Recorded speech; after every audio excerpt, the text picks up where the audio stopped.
Swedish-based Nutriment now has over 10 brands that stretch across the European continent. They have recently acquired The Dog's Butcher, a UK-based raw dog food brand known for its locally sourced ingredients and wide product range, its first acquisition of 2025. But hold on, because last year was a very busy acquisition year for the Nutriment Company. They acquired Petman, a German raw pet food company, DIBO, Barfgold, AniForte, Headquartered, whatever that's, you know. They have acquired Pet Treats Wholesale. They've acquired Natural Instinct. They have acquired totally natural pet products. Is this a monopoly, or is it on its way of becoming a monopoly? And what good and what bad implications can this have for the pet industry, at least here in the UK? What do you think? So I think the nutriment strategy is that raw dog food and natural dog treats is the one area which the big boys, let's say the Nestle, Mars, Colgate, Palmolive, haven't actually been able to get a foothold in, and I think that's is also the fastest growth area of the pet industry. And I think VARF Nutriment Company, they see themselves as trying to get like a complete control of that part of the industry.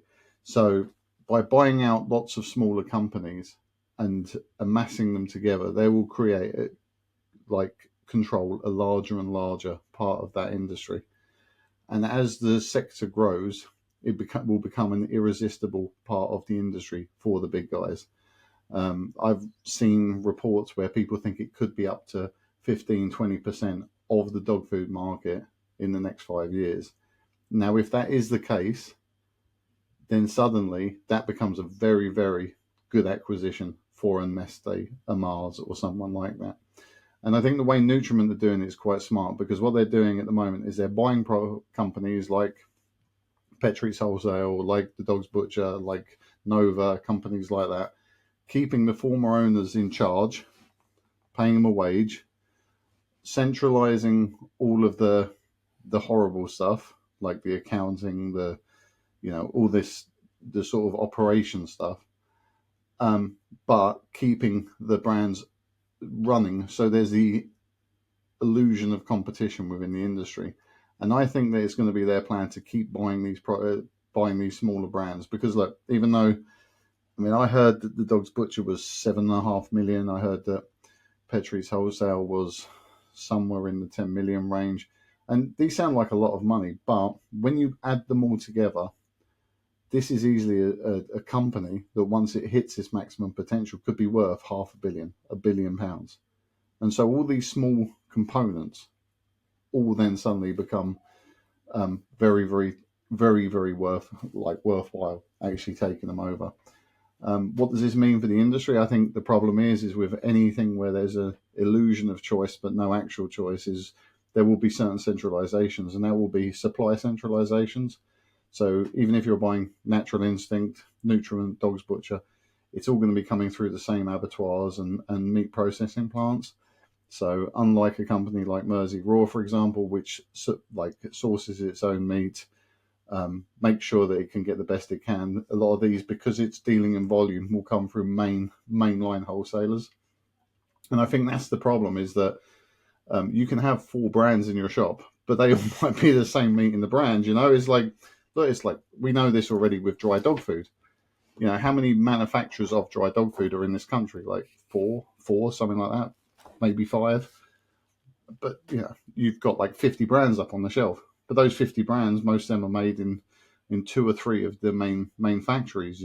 So it's about creating illusion of choice, but actually controlling the industry in a very, very clever way, which for a normal person, they aren't going to be able to see it. So I think it's a very smart play if it goes to where they want it to go. Let's talk about the distribution, because it's very unique. They sell B2C, they sell straight to the consumer. They also supply independent pet shops, like ourselves. I mean, we give them money left, right, and center. You have Nova, you have Petrid's Wholesale. They are small ticket consumer, not durable products. You get Nutriment, but they also supply the Jollies and the bigger players. So they and the garden centers, I believe, as well. So they are very agnostic in terms of. So they see themselves as a, I dare say, commodity, but they probably think the more we sell, the better. They don't really concentrate on one channel over the other, because what I'm imagining is that the margins they get from Jollies is not the same as the margins they can get B2C or through pet stores, obviously, where our leverage is a lot less than your big players. So it's a very interesting strategy that doesn't really adhere to a niche. They don't concentrate on one specific distribution channel. Do you have anything to say about that? Yeah, I think that's pretty much where they are. I think they are they are a business and they are agnostic in terms of who they supply. I don't believe that they actually look at any particular part of the industry and say we need to support this over this. I think it's just, what can we get from these people, and that side of it. But I think the interesting thing is, by the way they apportion their business out, and by letting the old owners of the company run them, you could potentially have a raw food company that just supplies independents, which are still owned by Nutriment, and it would fit within their business model. Because I think for them, it's about controlling market share rather than like actually having a particular ethos. I don't believe they've got an ethos. That it's private equity. Private equity, their ethos is let's make it the maximum amount of money we can. And I think that their whole ethos is let's control as much of the market share as we can, control anybody who's manufacturing, and so that when the raw food thing does tilt to its top, we're going to be the only people really that people can deal with. Because look, outside of who they've already bought, there's not that many left who are actually producing themselves. Most of them now, there's a lot which are white labeled. So Naked Dog would white label for other companies, for example. And then it's sort of like, well, if they buy Naked Dog, for example, I'm not saying they are on the net, but I guarantee they've had a conversation at some point. Um, it's just about getting rid of as many of those as possible so they can have a bigger and bigger control over it. And also with their efficiencies, they become a more and more powerful company to deal with. And also they'll just put themselves ahead of the curve in terms of distributional efficiencies, supply chain efficiencies, and also things like, when they go to, if they do a PAT, they've got one stand for all the different companies. It makes it a lot easier and a lot more efficient for them to deal in that way. It's very interesting as well because they have come out with quite a few products that are straight out copies of other brands. I mean, the nuggets are a copy, Yeah. um, and the minces to a certain extent, the DIBO minces are very very similar to other brands. Same with the wet trays; those are fourth grade copycats or competitors or whatever you want to call them. So my question or my reservation about the strategy is, does pet food become more and more a commodity whereby it doesn't really matter whether the wet food tray I give my dog is fourth grade or simply or it's nutriment, because it's essentially the same product. It looks the same. It's probably made very, very similarly. What is there a brand? Is there an inherent brand behind their products, or are they just like copying what works? Because when they came out, the nuggets from Nature's Menu were, in my opinion, incredible. They are easy to pick up. You can defrost two or three at a time if you have a small dog or whatever. Even though they add rice, and I don't like that from Nature's Menu in some of the nuggets. But anyway, they just it's just the same product, isn't it? No, look, I mean, one thing is true, and that is like, and I've said this to companies, is that if you are already in the verticals, so you've already got customers, you're already selling to shops, you've already got people like wholesalers, jollies, all this. Go for the easy wins. Like, why not? I mean, I totally get it. I mean, there's nothing exciting about them doing, Nutriment nuggets, which are the same as Nature Menu nuggets, or their wet food, which looks like it comes out of United Pet Foods, which used to be Cambrian, so it's the Galert stuff rather than fourth grade. But again, just like cooked meat in a tray, like everybody else does it. But why not? Because all you're doing, if you've already got distribution into your shop, for example, like you're buying anyway. Well, I can say to you, well, I've got nuggets, I've got wet dog food, and then you can go, yeah, well, it saves me buying it off of Nature's Menu. I don't need to. I was only buying off Nature's Menu for the nuggets, so I'll just buy Nutriment nuggets. No one gives a crap, because as much as people like to think that people love your brand, that's not really how the consumer sees it. The consumer aren't that crazy about brands. I think like the whole Audi Lidl thing has changed people's perception on brands a lot, and people are a lot more open now to changing brands if something looks the same. So I don't think I think I see it as easy wins, and I get why they're doing it. I mean, it's not exciting for the trade. I don't think it's beneficial for the trade, but I think it'd definitely be beneficial for their revenue because they're just taking work off of other people, weakening their companies in a very, very cheap and efficient way. Yeah, and let's take the other side of the coin as well. If you are a small player, let's take Ben from Mersey Row. Shout out to Ben. He's an independent. He's trying to, he's trying to conquer the world, and we hope he succeeds. But do you basically here in the UK, 2025, you set up a company, you try to grow it with the intention to sell it to private equity as quickly as humanly possible? And that's a strategy. So I am a newcomer into the industry. I have a couple million quid behind me. I try to grow a brand, and my timeline, my exit strategy is 3 years. And in 3 years, I'm going to be approached, or I'm going to approach one of the big players, and I'm going to be saying, hey, I'm here, buy me out. I want 5 million for my venture.